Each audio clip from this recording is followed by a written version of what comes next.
ఆశకు అద్దుండాలే బుద్ధికి సోయిండాలే అంటారు కదా.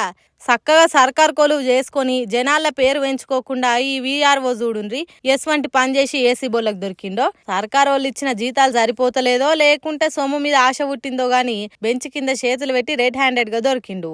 ఎప్పటి నుంచి దందా షురువు చేసిండో గాని ఏసీబీ ఆఫీసర్లకు చిక్కి ముద్దుగా మీడియాకి ఫోటో ఫోజులు ఇచ్చిండు. విజయనగరం జిల్లా బొడ్డవలస పంచాయతీ వీఆర్ఓ చేసిన ఘనకార్యం ఇది. ఆ ఊర్లో పని కావాలంటే పైసలు చేతిలో పడాల్సిందే అని ఓ రైతన్నను బెదిరించిండు. తెలివిగల్ల ఆ రైతన్న ఎంటనే ఈ ముచ్చటను ఏసీబీ ఆఫీసర్లకి చెప్పిండట. ముచ్చటని తిన్న ఆఫీసర్లు ఓ మంచి రన్ చేసిండ్రు. మేము చెప్పినట్టు చేయమని రైతుని డెంకాడ మండల ఎంఆర్ఓ ఆఫీస్ కి తోలిండ్రు. ఆఫీస్ లా వీఆర్ఓకి పైసలు ఇచ్చే టైంకి వీఆర్ఓని రెడ్ హ్యాండెడ్ గా పట్టుకున్నారు. ఓ దిక్కు సర్కార్ కొలువు కోసం ఏండ్లకేండ్లు చదువుకుంటా పోటీలు పడుతున్నారు సోర పోరగాళ్ళు. కానీ ఈ వీఆర్ఓ గిసొంటి ఉద్దారకం చేసిండు.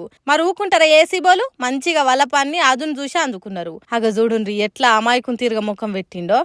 గుండాలే ఆరుగాలం కష్టం చేసే రైతుల చెమట పైసలు తీసుకునే తానికి అందిడుతున్నారట ఈ వీఆర్ఓ వీరంగం తెలిసిన విజయనగరం జిల్లా జనాలు.